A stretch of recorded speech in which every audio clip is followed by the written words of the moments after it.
Okay. Good afternoon, students. So we'll start the chapter 8 from history, education under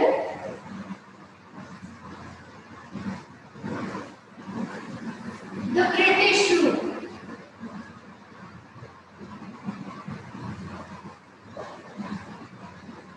Education under the British rule.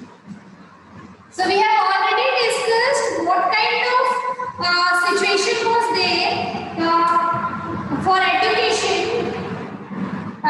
before British. Then we discussed what changes British done in the system of education. Then also we discussed about the support and contribution of the Indian intellectuals in the field of education. So we found that Raja Ram Mohan Roy and Rabindranath Tagore, they played a very important role in the field of education. They were the most famous one who contributed a lot. We already discussed about some of the Indian intellectuals, and now we will discuss about Rabindranath Tagore.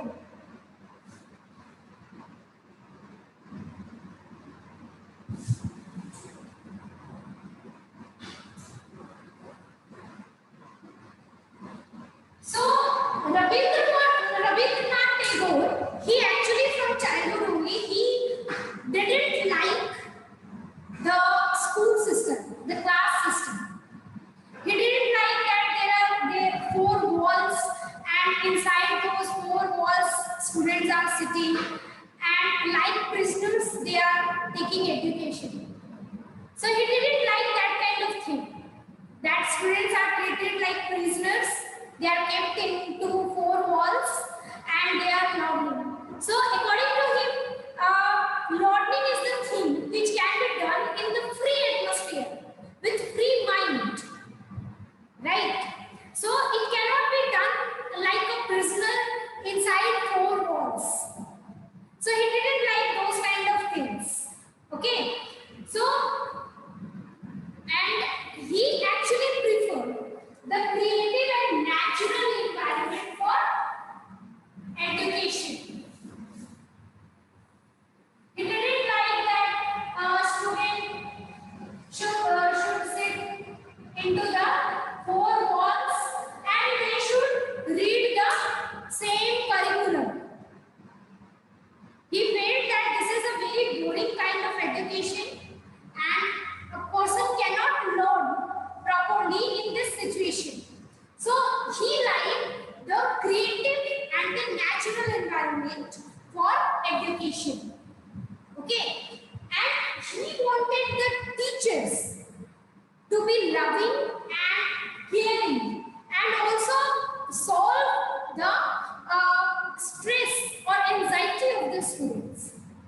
Okay, it is, he was not liking that students are kept inside a classroom and they are taught the same curriculum, the teacher is giving lecture, and if you like or you don't like, you need to listen that, and that is also putting pressure and anxiety in the students. So that kind of education he didn't like. He liked that there should be creativity, the natural environment of education should be there. In that environment, the students will learn more. Also, the teachers should be loving and caring, and they should actually remove the stress and anxiety of the students. That kind of environment he wanted. Also, keeping this idea in his mind, with this idea only, he established Shanti Niketan. Shanti Niketan. Shanti means peace. Shanti means peace. Niketan is actually home. Okay? Niketan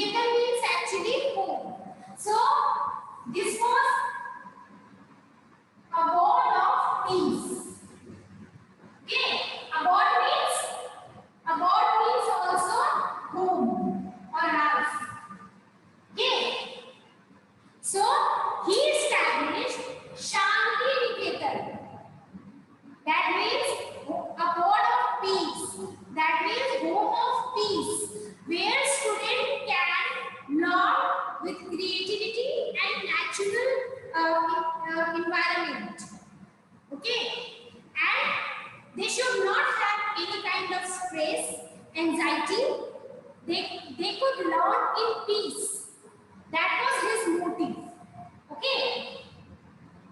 Now, this school,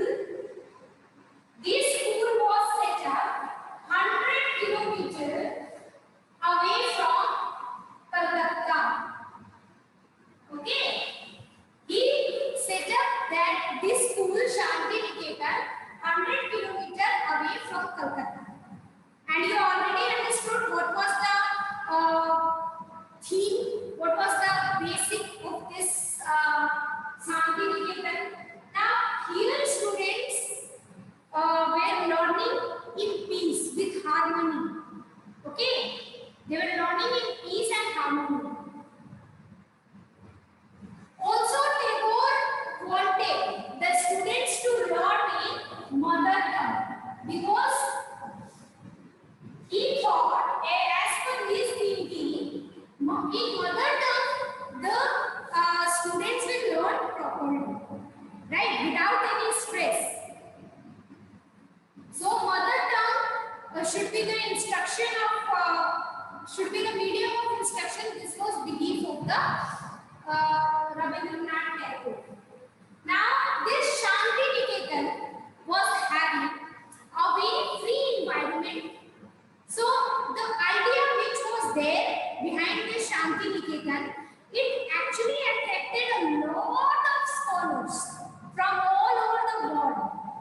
Okay, so this idea attracted many people around the world, and this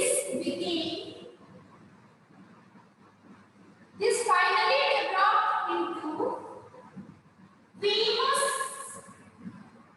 university.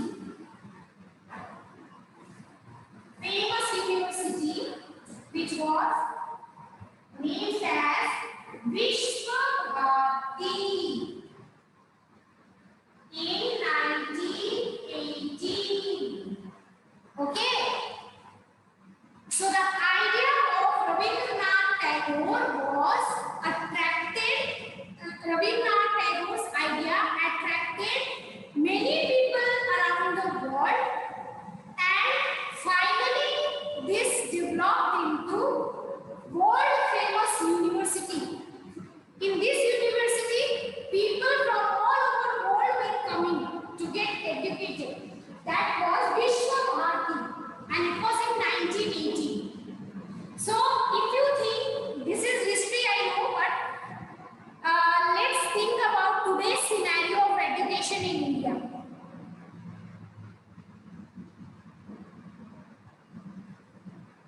So, let us think about today's scenario. At that time, we were having universities where people around the world, over the world, they were coming here to get education.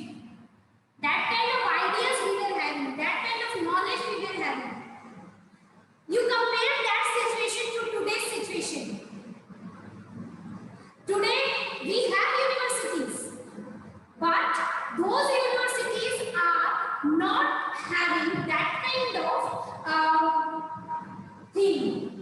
That kind of thing that people from all over the world will come and get education in our universities. Right? So, we need to think like this also. That there was a time in India that we were having such universities where people over the world were coming and getting education. If you talk about Nalanda University, that also was having that kind of knowledge and that kind of education. But now, if you see, we are not having any of the university of that kind, that people from all over the world will come and get education. So this is how our education system dropped. Our education system actually dropped, right? We were earlier having good universities where the people were coming and getting education, but now the people from India are going outside to get education. Right?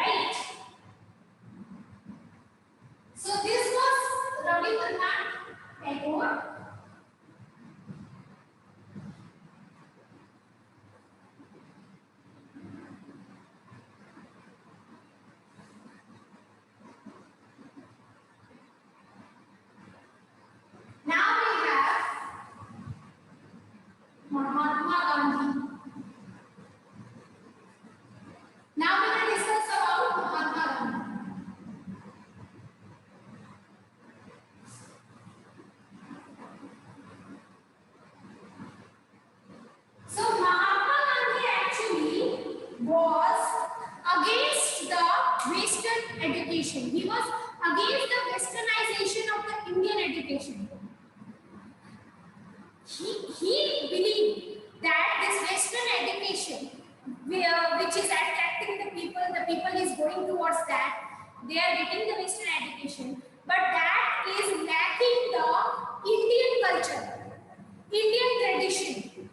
The importance of Indian culture and Indian tradition is being vanished by the western education.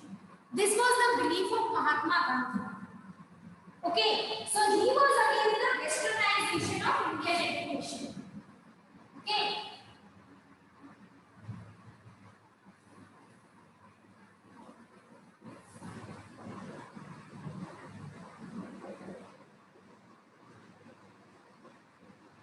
So he was not in the favor of westernization of Indian education.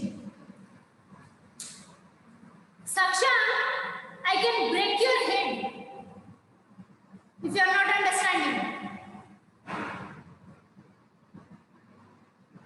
So, Mahatma Gandhi was against the westernization of Indian education.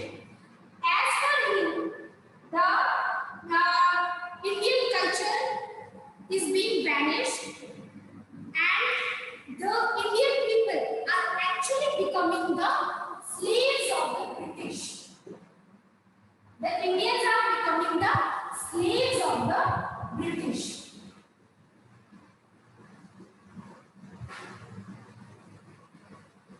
So, as per him, the Western education is neglecting the Indian culture, the rich variety of Indian culture, the tradition, the nationalism is missing from their education. Okay, so they are actually only producing slaves for themselves. This was the thinking of Mahatma Gandhi. So he started Nai Talim. With this thought, he started Nai Talim. That was basic education program.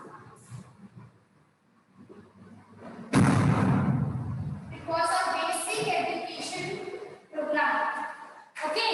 Now this basic education program, Nai Talim, this included arts, health, education, and craft. Arts and craft, health and education. This was there in the Nai Talim.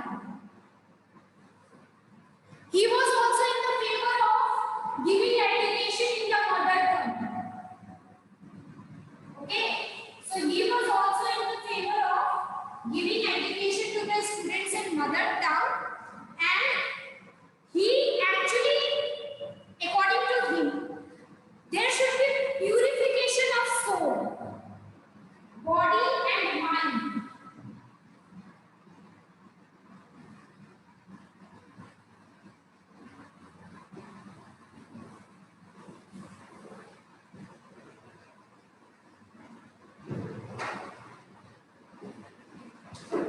So, according to him, there should be education which actually can purify the soul, body, and mind of the people. So, that kind of education should be there. Okay.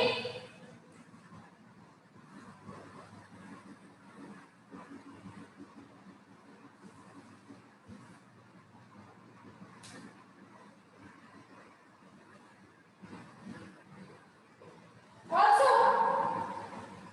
in 1947, we started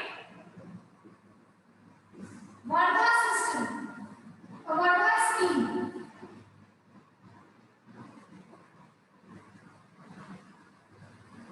In this, Vardha scheme was actually the system where students need to learn with the activities, learning through activities. Okay.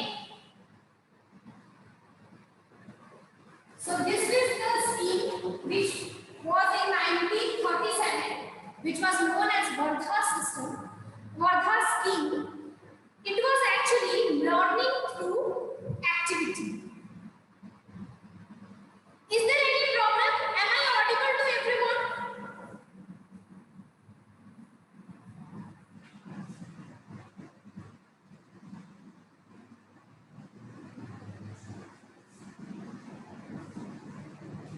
So this was actually 7 years course for students in the mother tongue. He actually focused on the learning through activity. So first 7 years of the education should be in mother tongue, and that should be totally activity based. Okay, activity based means the things which is being taught, that should be taught with the different kind of activities. Okay, not only with board and chalk. Not only teacher will come and they will, if they need to tell the students about the tree, that this is the stem, this is the leaf, this is this leaf, this is the roots, this is, they need soil, they need, if this topic is being taught to the students, it is not that teacher will come, they will draw and they will explain. It is activity based means practical thing. Practically you take the students to the ground, you show them the trees, that this is the tree, these are the leaves, and these are the stems, these are branches, this is root. See how it goes in the soil, how it takes the things from the soil. It needs oxygen also, it needs sunlight also. So that kind of practical thing should be there. Activity should be there. If you want to tell the students, if you are telling them that they are like trees need the sunlight, soil, water. When they get it into a good quantity, the seedlings grow. If you are teaching this, you need to do this. You need to put the seeds in the soil. You need to show them that how it is growing. So that kind of natural thing, activity-based thing should be done. So Mahatma Gandhi and also Rabindranath Tagore, if you see, he also focused on the practical and natural environment. Practical learning should be there in the natural environment, as per the Rabindranath Tagore. The same, if you go to Mahatma Gandhi, he introduced Vardha scheme in 1937. According to this scheme, the initial 7 years, it was 7 years course. So initial 7 years of a student should be based, the learning of this period should be based on the activity. Okay, so this was the Vardha scheme of Mahatma Gandhi.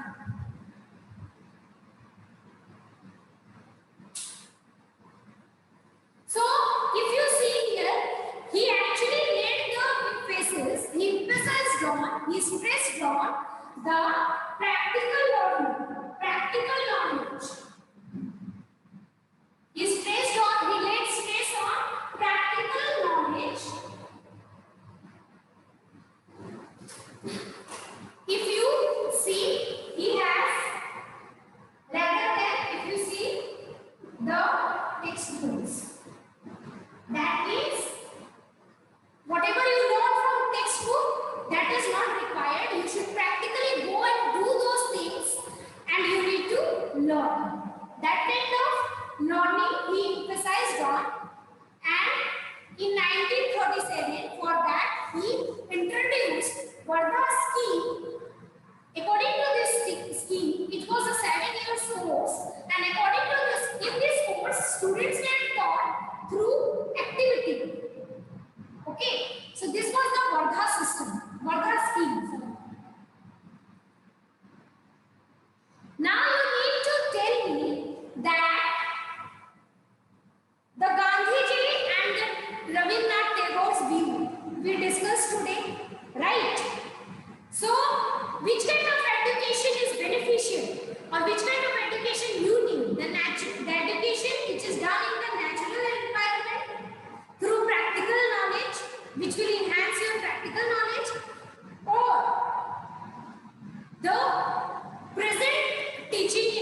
environment which we have, that is classroom environment. So which one is better and why? That is the question for you, and it could be your homework also. Okay, that you have gone through Mahatma Gandhi's and Rabindranath Tagore's view. So which one is better? The practical learning in the natural environment, or the today's learning process which we are doing, the classroom? Which one is good? Now you need to do it in your homework. This is the question for your homework. Okay. So I will end this session here only. If you have any questions related to the topics till now, because we have already finished our chapter, a little bit case study is there which we will do tomorrow in our next class. So case study is left, only that much is left. So if you have any question related to the topics, you can ask in the next class. Okay? Thank you all.